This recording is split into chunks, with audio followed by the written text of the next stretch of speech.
So today, we're going to talk about nutrition, all while I make a pancake. I was craving pancakes yesterday, didn't make it last night. I got a little tired.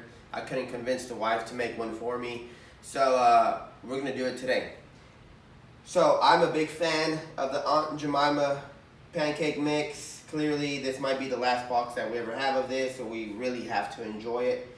You need a little pan, and then we're going to get after it. So first thing I do here is I like to do my mix in one of these guys.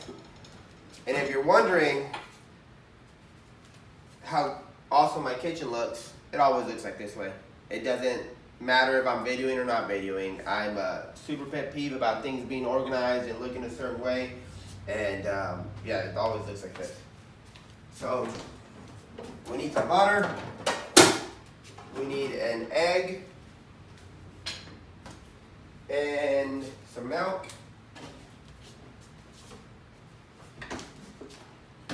And a butter knife.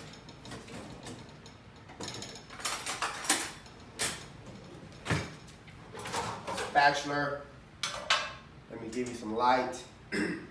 Alright, let's see what we got. So we need a cup of mix. I don't want that much, so I'm going to go half.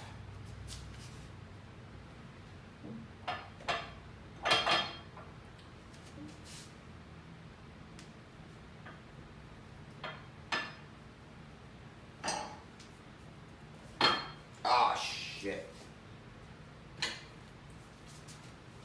So if you're making pancakes, it can get a little messy. I got a little carried away there. So this is how gains happen, right? So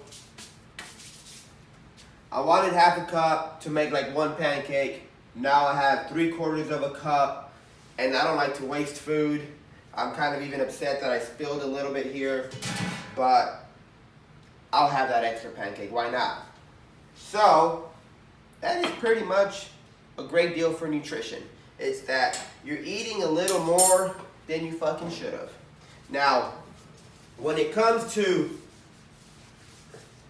keeping a clean place, clean that shit immediately. Now, one of my favorite nutrition presentations is by a guy named Mike Israetel. He has a TEDx talk on it, and I think it's the best unbiased piece of information out on the webs right now. It's super amazing. I think it's about 13 minutes long. And pretty much everything as a beginner that you need to know about nutrition is on that TEDx. So again, Mike Israetel, nutrition talk, fucking amazing. Now, a lot of times people tend to have these really strong opinions about food, and it's good for you, not good for you, it's going to cause cancer and all this bullshit. And I call bullshit on all of that. Now, does it mean that you shouldn't eat certain things? No. Does it mean that you should eat certain things? No. I mean, we're all pretty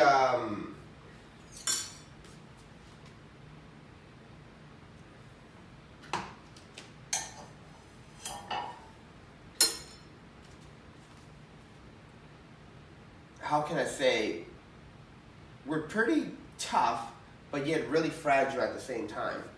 So, whenever you hear someone with this super fragilistic mindset, you know, you kind of want to question it a little bit. Now, another great resource for nutrition is one of my best friends.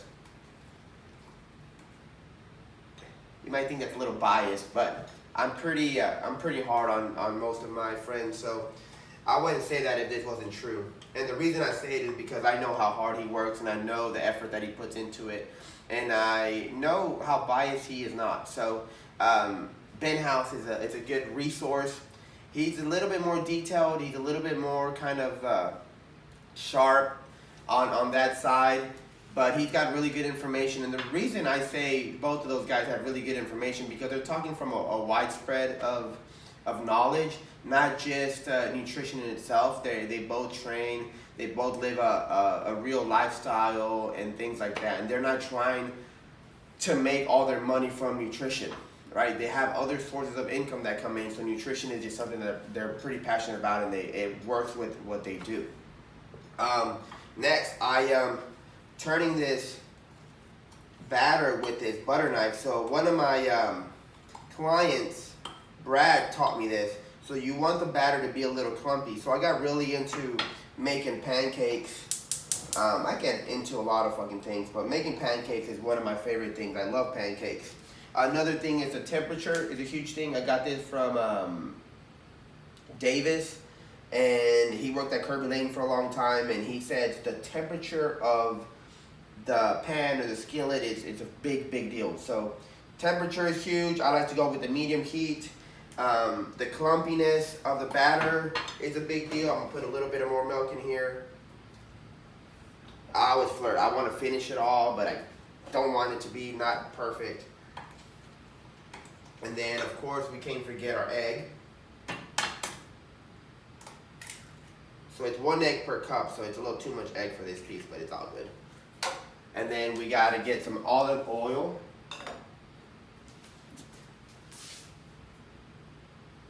It's a spoonful olive oil.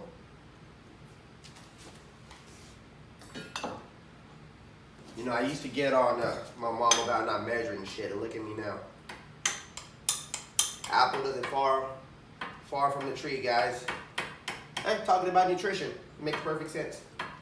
Now, it's really easy to fall into nutrition of like, this is what my parents did, this is what I looked like, and so on. And, you know, that's a little bit of it. But most of it is just your choices.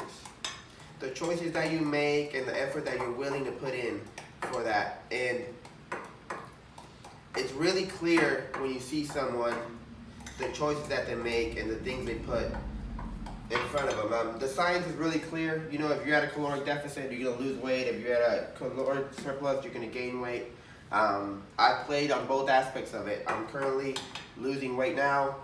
Maybe it doesn't seem like it, but I was 183 pounds and I've been slowly cutting. And then I gained a bunch of weight too, and that was hard on its own. So you gotta be very mindful of that kind of stuff. If you want really good information about this, reach out to those guys that I mentioned. They're amazing at it.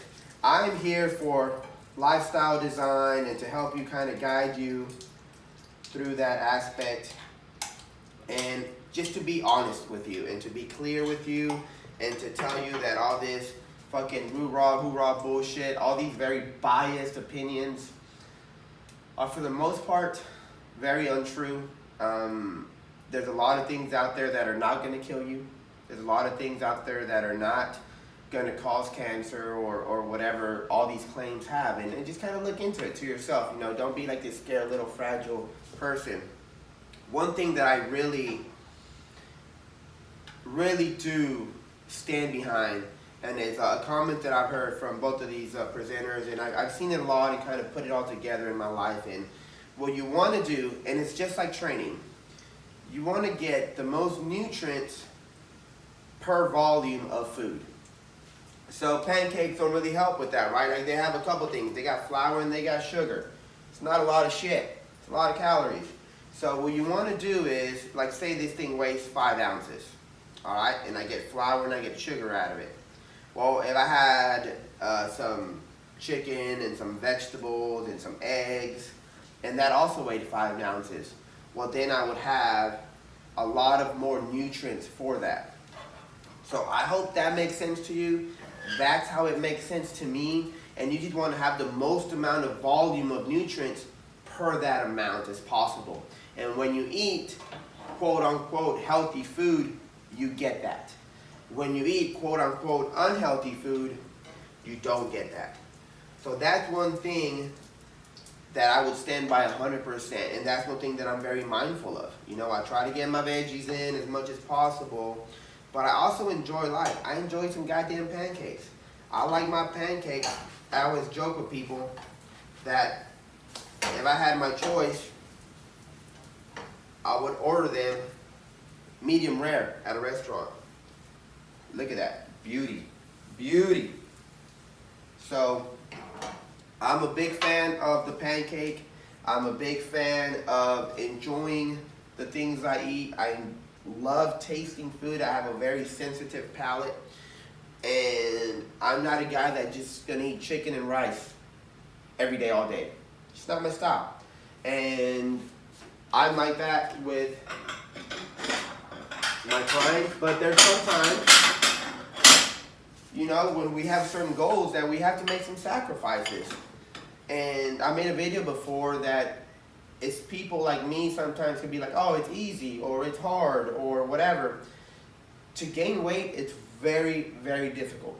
To lose weight, it's very, very difficult, both psychologically and physically. So keep that in mind at all times when you're doing these behaviors, and know that you want to set yourself up in the best position as possible.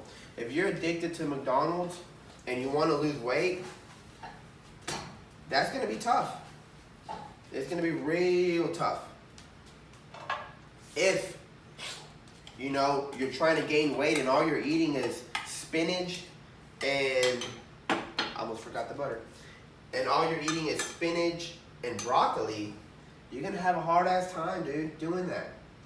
So be mindful of those type of actions that you have. Because that's where I see people have the hardest time with. A little hot right here, so I got to turn it down right under medium right there. So that's where I see people have the hardest time with. And again, when I was trying to gain weight, I ate the foods, man. I wasn't shy about it.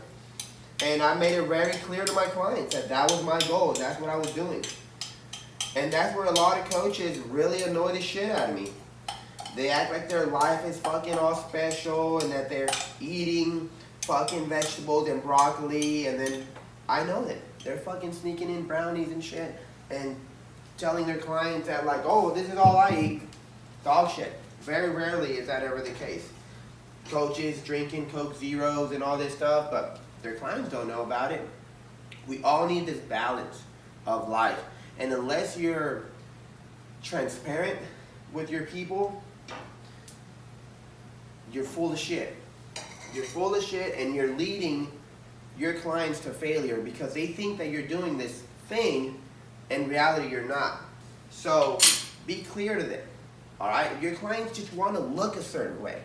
If you can still look this way and eat these things, it's still good. You don't have to eat spinach and broccoli and fucking quinoa to have a six-pack. There's many ways to get there.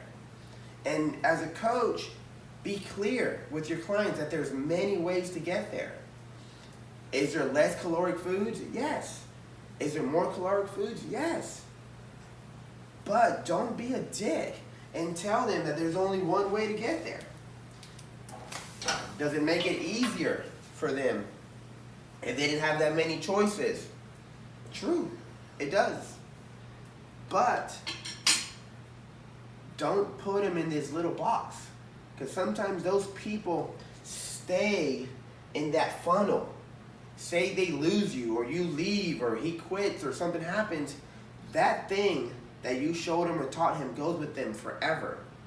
So make sure they know that there's a way out. I think the perfect example here is, and I heard this with Mike Tyson, right? So he trained with the coach. He's a very good boxing coach, I'm assuming, but he's a very good psychological manipulator, and he would always whisper in Tyson's ear that he's a champion, he's the best, he'll fuck everyone up, and then he dies.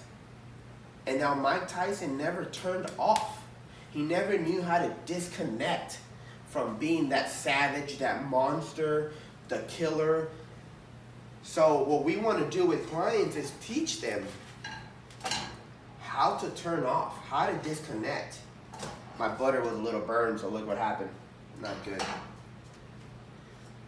And I think as coaches, as clients, we need to understand that there's a broad ways of doing things. There's not just one way. There's not just a Mediterranean diet, not just a keto diet, the paleo diet, the fucking McDonald's diet.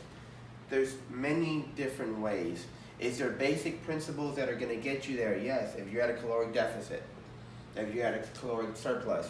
That is the main deal. But now we look at proteins and carbs and fats, and that gets pretty detailed. And for a lot of clients, that's a little too much. That's a little too much detail. That's a little too much for that first plate. So what I like to do, start a conversation. And then from there, know kind of what they already do. I do this with movement as well. I don't teach someone to squat before seeing them squat, because then I don't know what I need to work on. So if you see someone squat and it looks perfect, don't tell them anything. Just let them roll. The same thing, someone comes in, say they want to gain weight, they're super skinny, you already know they don't eat enough. It's fucking clear. If someone comes in and they're fat, you already know they eat too much. You just have to know, where is that? Where can I come in with a scalpel and just remove that? Ideally at first, without them even knowing.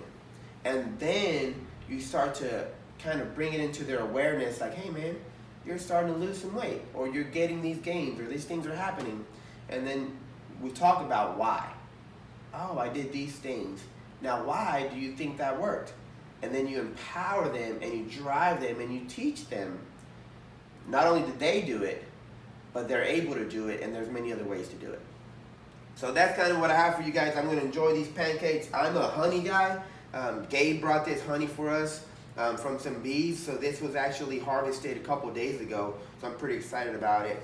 Again, I was going to have only one pancake. Now I have 2 pancakes.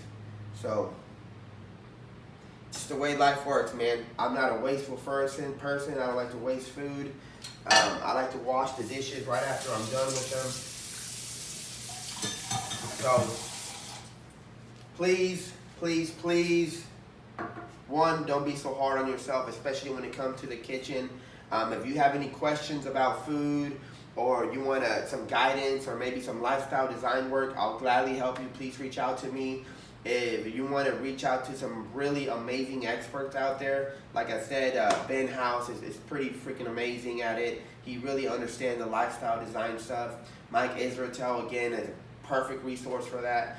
I personally, guys, just I'm not that hard on myself, and I do blood work pretty often. I see what it looks like, and there's no correlation really with, like, if you eat these foods, the shit's perfect. I know some of the healthiest people that eat the healthiest things, and their blood work looks like shit, their poop looks like shit, their physical body looks like shit, they move like shit. So let's not be the type of person that if you eat this way, do these things, and then you look this way.